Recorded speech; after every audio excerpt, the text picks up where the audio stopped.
அனைவருக்கும் வணக்கம். என் இனிய நண்பர்கள் அனைவருக்கும் இனிய தமிழ் புத்தாண்டு நல்வாழ்த்துக்கள்.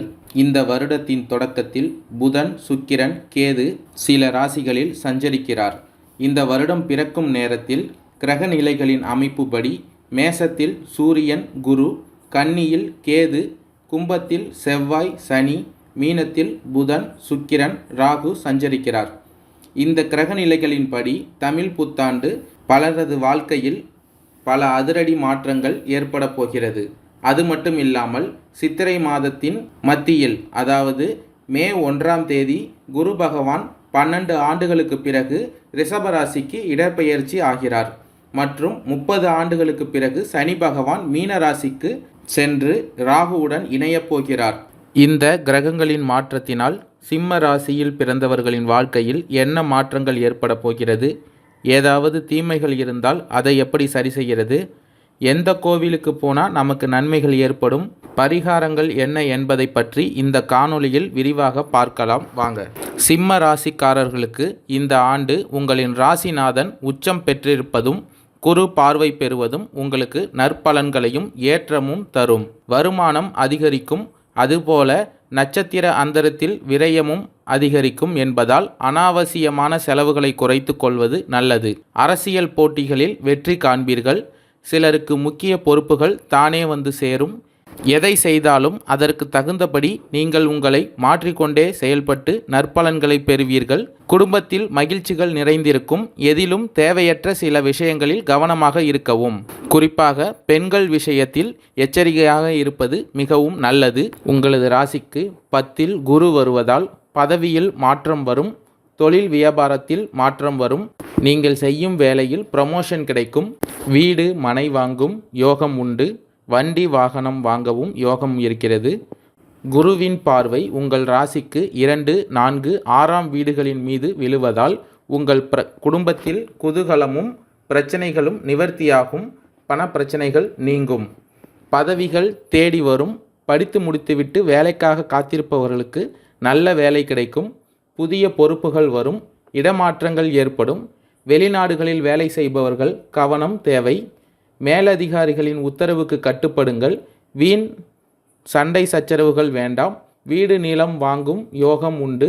வீடு கட்டி கிரகப்பிரவேசம் செய்யவும் யோகம் உண்டு. இந்த வருடத்தில் மனதில் தைரியமும் தன்னம்பிக்கையும் அதிகரிக்கும். எதிர்பார்த்த இடத்திலிருந்து தேவையான நேரத்தில் தேவையான உதவி கிடைக்கும். ஆன்மீகத்தில் ஈடுபாடு அதிகரிக்கும்.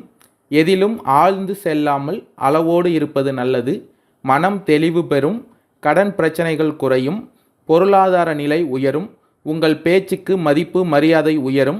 புதிய நபர்கள் அறிமுகமாவார்கள்.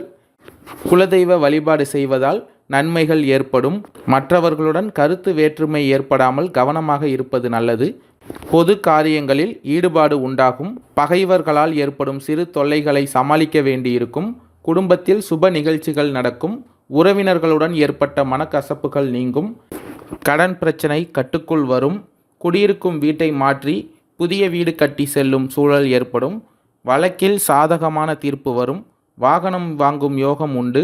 குடும்பத்தினர் அனைவரிடம் ஒத்துழைப்பு கிடைக்கும். உத்தியோகத்தில் உங்கள் செல்வாக்கு உயரும். தொழில் வியாபாரம் சீரான பாதையில் செல்லும். வருடத்தின் இறுதியில், அதாவது தை மாதத்திற்கு பிறகு எந்த விஷயத்திலும் கொஞ்சம் தள்ளி போடுவது நல்லது. தேவையற்ற பிரச்சனைகளில் தலையிட வேண்டாம். பொருளாதார நிலை தேவைக்கேற்ப இருக்கும். உங்கள் பேச்சால் அனைத்தையும் சாதிக்க முடியும். வீண் வாக்குவாதத்தை தவிர்க்கவும். உடன் பிறப்புகளிடம் இருந்து மனஸ்தாபங்கள் வர வாய்ப்புள்ளதால் கவனம் தேவை. எடுக்கும் முயற்சிகளில் தடை இருப்பினும் விடாமுயற்சியால் மட்டுமே வெற்றி பெற இயலும். வீடு வாகனம் தொடர்பான பிரச்சனைகள் உருவாகும். எதிரிகளால் பிரச்சனை வந்தாலும் இறுதியில் காணாமல் போவார்கள். எந்த ஒரு விஷயத்தையும் ஒரு முறைக்கு பல முறை யோசித்து செய்வது நல்லது. விலகி நின்றவர்கள் மீண்டும் உங்களை நாடி வருவார்கள். குடும்பத்தில் பழைய அமைதி திரும்பும்.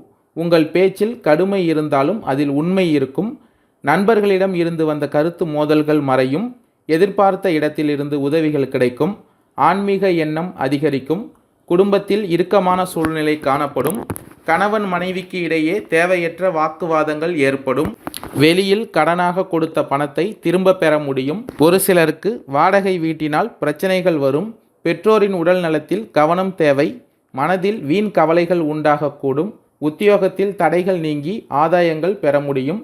தொழில் வியாபாரத்தில் ஏற்ற நிலை உருவாகும். கேதுவின் அம்சத்தில் பிறந்திருக்கும் மகம் நட்சத்திரக்காரர்களுக்கு இந்த வருடம் எந்த மாதிரியான பலன்கள் கிடைக்கும் என்பதை பற்றி பார்க்கலாம். இந்த வருடம் குடும்பத்தில் சில சங்கடங்கள் தோன்றும் என்பதால் வார்த்தைகளில் நிதானம் அவசியம். வரவு செலவில் கவனமாக இருப்பது நல்லது. நண்பர்கள் இடையே கருத்து வேறுபாடு உண்டாகும். வாழ்க்கை துணையுடன் ஒற்றுமை குறையும்.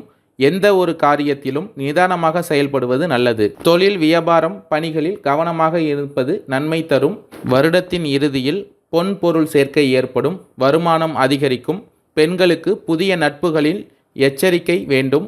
அலுவலக பணியில் அக்கறையும் வாழ்க்கை துணையுடன் விட்டு கொடுப்பதும் நிம்மதியை உண்டாக்கும். விவசாயிகளுக்கு விருப்பம் நிறைவேறும். உழைப்பில் கவனம் செல்லும். அரசியல்வாதிகள் அவசரப்பட்டு கோபமான வார்த்தைகளை வெளியிட வேண்டாம். பிரதான கிரகங்களின் சஞ்சார நிலை சாதகமாக இல்லை என்றாலும் பாக்கியஸ்தானத்தில் உள்ள குருவின் சஞ்சாரம் பார்வைகளின் சாதகமாக இருப்பதால் எல்லாவற்றையும் சமாளித்து நினைப்பதை சாதிப்பீர்கள். மாணவர்களுக்கு படிப்பில் அக்கறை அதிகரிக்கும். சூரியன் அம்சத்தில் பிறந்த பூரம் நட்சத்திரக்காரர்களுக்கு இந்த வருடம் வெற்றியடைய ஓயாமல் உழைப்பீர்கள். சமூகத்தில் செல்வாக்கு மிக்கவராக இருப்பீர்கள். வாழ்க்கை துணையுடன் பிரச்சனைகளில் ஏற்படும். எதிரிகளால் தொல்லை ஏற்படலாம். உங்கள் செல்வாக்கிற்கும் அந்தஸ்திற்கும் சோதனை உண்டாகும்.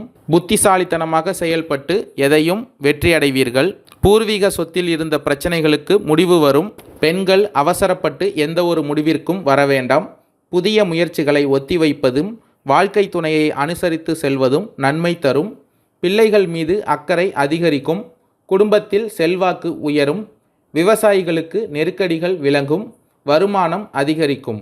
மாணவர்களுக்கு படிப்பில் அக்கறை உண்டாகும்.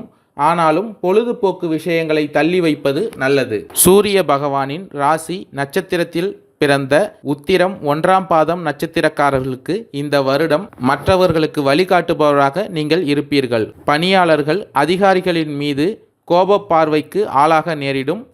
வேலை பளு அதிகரிக்கும். பணியாளர்கள் தங்கள் பொறுப்பை உணர்ந்து கவனமாக செயல்பட்டால் நெருக்கடி குறையும். புதிய தொழில் தொடங்கும் முயற்சியை ஒத்திவைப்பது நல்லது. நண்பர்களும் எதிரியாக வாய்ப்பு உள்ளது. வாழ்க்கை துணையுடன் பிரச்சனைகள் தோன்றும். குலதெய்வ வழிபாட்டால் தலைக்கு வருவது தலைப்பாகையோடு போகும். பெண்கள் புதிய நபர்களுடன் எச்சரிக்கையாக இருப்பது நல்லது. குடும்ப உறவுகளை அனுசரித்தால் நன்மை அதிகரிக்கும். இருப்பதை கொண்டு சிறப்புடன் வாழும் எண்ணம் இருந்தால் குடும்பத்தில் சந்தோஷம் நீடிக்கும். விவசாயிகள் வழக்கமான பணிகளில் மட்டும் கவனம் செலுத்தி வருவது நன்மையாக இருக்கும். வியாபாரம் தொழில் போன்றவற்றில் எதிர்பார்த்த லாபம் கிடைக்கும். நன்றி, வணக்கம்.